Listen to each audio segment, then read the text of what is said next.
नसीब नहीं था, जहां पर ऐसा दौर हुआ करता था जिस दौर के अंदर वहां पर पढ़ने का अधिकार तो ठीक है, हमारे को यहाँ पर थूकने का और अपने पांव रखने का अधिकार नहीं हुआ करता था।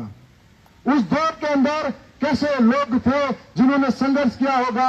हमारे बीच में फूले जी, साहू जी, पेरियार ऐसे नाम आते हैं जिनके दौर में पढ़ाई और शिक्षा से दूर उनके महिलाओं के बारे में पढ़ाई तक सोच नहीं सकते थे। ऐसे माता रमाबाई, फूलेबाई, ज्योतिबा फूले ऐसे हुआ करते थे महान विचारक जिन्होंने ये संघर्ष करा था। और अभी सर बता रहे थे कि उनका पूरा परिवार खप गया और अपने औलादे चली गई, सब कुछ तहस नहस हुआ। लेकिन उन्होंने ये सोचा आज मेरे पास ये अवसर है कि मेरी पांच छह औलादे हैं, अगर ये चली गई तो मैं सहन करूंगा, लेकिन मेरे आने वाली पीढ़ी में इस देश के अंदर जो लोग रोज मर मर के जी रहे हैं उनके लिए कुछ ऐसा कर जाओ कि आने वाले समय में वो शान से जी सके, रह सके, खा सके, पी सके। इसलिए पूरे देश को संविधान दिया है। आज इस संविधान दिवस के ऊपर हम लोग अलग अलग जगह पर अलग अलग तरीके से हम बाबा साहब को याद कर रहे हैं, उनके दिए हुए संविधान को याद कर रहे हैं और अलग अलग तरीके से आज देश के अंदर 85% बहुमत बहुजन समाज है। फिर भी मैं ये कहता हूं कि वो दौर अलग था, बाबा साहब ने हमको संविधान दिया था, लेकिन संविधान के बावजूद इस देश के अंदर कुछ ताकतें ऐसी हैं जिनसे आज भी हमको लड़ना और जूझना पड़ रहा है।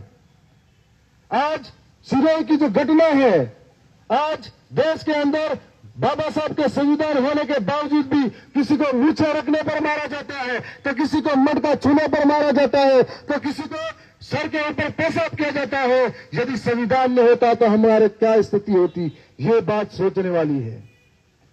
दर्द इस बात का होता है जो बाबा साहब के दिए हुए प्रमाण पत्र से यहां से संसद तक जाते हैं, वो इस संविधान को तोड़ने मरोड़ने की बात करते हैं। आज हम लोग यहां पर मौजूद हैं, आप तमाम लोग मौजूद हो।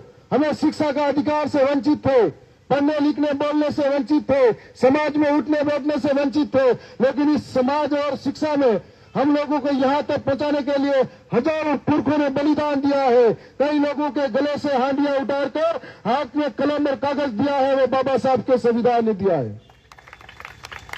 और जिस संविधान से हम लोग यहां तक पहुंचे हैं, अब हमारा कर्तव्य और हमारी जिम्मेदारी बनती है कि जहां पर संविधान पर आस है हम लोगों को लड़ना पड़ेगा, भिड़ना पड़ेगा, जहां सड़कों पर बैठना पड़े तो बैठना पड़ेगा। ये हमें कहना चाहिए कि जब वो पुरखे दे के गए हैं लड़कर, बलिदान देकर, अब हमारी बारी है इसको बचाने की। और यहां पर सभी बहुजन को एकता दिखाने की जरूरत भी है। सब लोग जब बाबा साहब की बारी आती है तब अपनी अपनी राजनीति सेकने में लग जाते हैं। बाबा साहब का आज इतना बड़ा संविधान है जो पूरे देश ही नहीं पूरी दुनिया के अंदर आज देशों, अलग अलग देशों के अंदर इस दिन को मनाया जा रहा है। दुख इस बात का है कि यहां पर सिर्फ ST, SC, ABC के कुछ लोग बैठे हैं। क्या बाबा साहब ने सिर्फ ST वालों को दिया संविधान, या फिर SC वालों को ही दिया, या फिर कुछ OBC को ही दिया? बाबा साहब ने जहां पर महिला को चूल्हे खोने तक रखा जाता था, उन्होंने समानता का अधिकार उस बाबा साहब के संविधान से मिला। और आज कई महिला IAS, RS और राष्ट्रपति तक बनी हुई है, वो बाबा साहब के संविधान की देन है। और यहाँ पर जितने भी नौजवान युवा साथी, चाहे मजदूर गए, हर वर्ग को उन्होंने संविधान दिया। यदि किसी के साथ बुरा व्यवहार होता है या किसी के साथ लड़ाई झगड़ा होता है या कोई समाज किसी का भी हो, किसी के साथ बलात्कार, कुछ भी ऐसा संगीन वारदात हो जाए तो बाबा साहब का संविधान ही है जिससे उसको न्याय मिलता है। मैं आप तमाम साथियों से भी कहना चाहता हूं कि हमारे घर में यदि तलवारें बंदूकें हो या नहीं हो ये मायने नहीं रखता, लेकिन हर घर के अंदर कागज कलम और संविधान होना जरूरी है, ये बात मायने रखता है। और आज की लड़ाई तलवारें बंदूक से नहीं लड़ी जाती है, आज की लड़ाई कागज कलम और संविधान से लड़ी जाती है। और इस संविधान के माध्यम से ही हम आगे बढ़ सकते हैं। मैं इस देश के अंदर, संविधान के अंदर राजस्थान की सबसे बड़ी महापंचायत का हिस्सा हूं। और जब भी मुझे लगेगा कि यहाँ पर चाहे वे दलित थे, शोषित थे, पीड़ित थे, वंचित थे, जब भी किसी के साथ अन्याय अत्याचार होगा, बाबा साहब के संविधान के सहारे से मैं उसके लिए लड़ने तैयार हूं। मैं इस मौके पर आप सबको इसी बात के लिए याद करता हूं कि हम लोग यहाँ से जब भी सीख के जाते हैं, एक दिन बाबा साहब के दिन में हम लोग रंग में रंग भंग हो जाते हैं, अगले दिन वापिस हम अलग अलग बढ़ जाते हैं।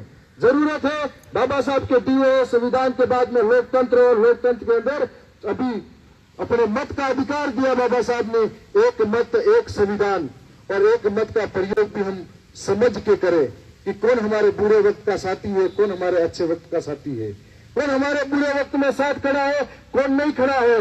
जब भी चुनाव आते हैं आप लोगों को एक बात और याद करनी होगी हमेशा कि चाहे इंद्र मेघवाल की घटना हो, चाहे जितेंद्र मेघवाल की घटना हो, चाहे कन्हैयालाल भील की घटना हो, चाहे नेमावर की घटना हो, कार्तिक भील की घटना हो, हम लोगों के साथ कौन न्याय के लिए खड़ा था, ये बुरे वक्त के दौर में हमारे साथ कौन चल रहा था, इन बात को भूलना नहीं है। और हम लोग इस बात के लिए हम सबको एहसास कराना चाह रहे हैं कि अब अभी लोग गिरगिट की तरह रंग बदल के आपके बीच में आएंगे। कुछ लोग जो कभी बाबा साहब से नफरत करते हैं, आज वो भी बाबा साहब के भक्त बनकर अलग अलग जगह पे माला पहनाते होंगे। ये बात आपको कहना चाह रहा हूं। मैं इस अवसर पर आप तमाम साथियों का भी धन्यवाद करता हूं कि इतना बड़ा आयोजन करवाया और हम सबको मिलने का अवसर दिया। इस मंच पर कई महान विभूति बैठी हुई है जिन्होंने समाज को कुछ न कुछ दिया है। मेरे जीवन का संघर्ष शुरू है और इसी उदयपुर की धरती पे मैंने भी कई बार यहाँ पढ़ाई की, आसपास के कई इलाकों में कमरा लेके रहा, जरूरत पड़ी तो प्रताप नगर और आसपास की फैक्ट्री में काम भी किया था मैंने। ज्यादा दिन पहले की बात नहीं है, 2-3 साल पहले की बात है। और यहाँ पर जो कह रहे थे इस बाबा साहब का झंडा नहीं लगाने दे रहे हैं, यदि आप अनशन पे बैठोगे हम समर्थन करने के लिए जरूर आएंगे, क्योंकि उसी नगर निगम के अंदर किसी धर्म विशेष के झंडे लग सकते हैं। जिस देश के अंदर पूरे बाबा साहब ने सबको एकता का पाठ पढ़ाया, समानता की ओर लेके गए, उन्हीं का झंडा लगने से रोका जाता है। इस देश की सबसे बड़ी विडंबना है। और आज इस मौके पर यही कहना चाहूंगा कि हम लोगों के बीच में हमारा सर्टिफिकेट लेकर जो लोग यहाँ से संसद और विधानमंडल तक जाते हैं, हमारी पैरवी नहीं करते हैं, उन लोगों को चुल्लू पर पानी में डूब के मर जाना चाहिए जो हमारे लिए बात नहीं कर पाते हैं।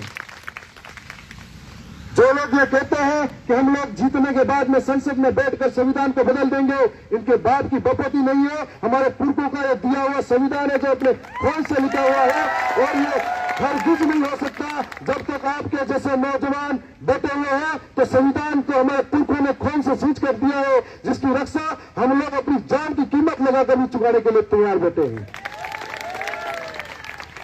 मैं इस मौके पर पुनः धन्यवाद करता हूं, आप सभी को जय भीम जय जोहार करता हूं। बाबा साहब ने कहा था संगठित रहिए, शिक्षित बनिए, लेकिन मुझे नहीं लगता है हम 85% लोग 85,000 संगठन और 85,000 झंडे में बटे हुए हैं। जब जिसने चाहा जैसा इस्तेमाल किया करता रहा और हम ऐसे ही बढ़ते गए। जरूरत है एक झंडे के नीचे आइए, एक साथ जुड़िए, इसलिए हमको एक होने की जरूरत है। और शिक्षा के साथ में हमें हर घर घर शिक्षा पहुंचाने की जरूरत है। राहुल जी के बारे में मैंने पहले भी सुना था कि इस इलाके के अंदर निःशुल्क कोचिंग व्यवस्था के माध्यम से कई नौजवानों को रोजगार देने का काम कर रहे हैं। मैं भी एक नौजवान हूं, मैंने पीड़ा देखी है नौजवानों की। हमारे इस उदयपुर और बांसवाड़ा संभाग के अंदर कई सारे नौजवान यहाँ पढ़ाई करते हैं। कोई छात्रवृत्ति के भरोसे पढ़ाई करता है, तो कोई पार्ट टाइम जॉब करके पढ़ाई करता है, तो कोई सप्ताह में 2 बार दिहाड़ी मजदूरी करके करता है। और उनका दर्द मैंने झेला है और दर्द देखा है। इसीलिए आप जैसे साहसी और इस तरह के एक बहुत ही महत्वपूर्ण कार्य कर रहे हैं, हम हमारी ओर से उनका स्वागत करते हैं, जोहार धन्यवाद करते हैं कि ऐसे नेक इंसान हर जगह मिले तो इस समाज को आगे ले जा सकते हैं। इसलिए बाबा साहब ने कहा है कि शिक्षा वह शेरनी का दूध है जिसे जो पिएगा वो दहाड़ेगा। और मुझे मालूम है कि आप सब उस शिक्षा के माध्यम से अपने आप को समाज में स्थापित करोगे। पुनः धन्यवाद, जय भीम जय जोहार। विधायक महोदय का बहुत बहुत धन्यवाद। हमारे बीच में वरिष्ठ पत्रकार महोदय फूलशंकर जी दामोद साहब भी हैं, उनका भी स्वागत व अभिनंदन करता हूं। साथ ही हमारे बीच में पीछे जो मैं देख पा रहा हूं देवीलाल जी साहब, रूपलाल जी, तमाम लोग यहाँ पर विराज है, उनका भी स्वागत अभिनंदन करता हूँ। मनीष जी साहब हमारे बीच में, उनका भी स्वागत अभिनंदन करता हूँ।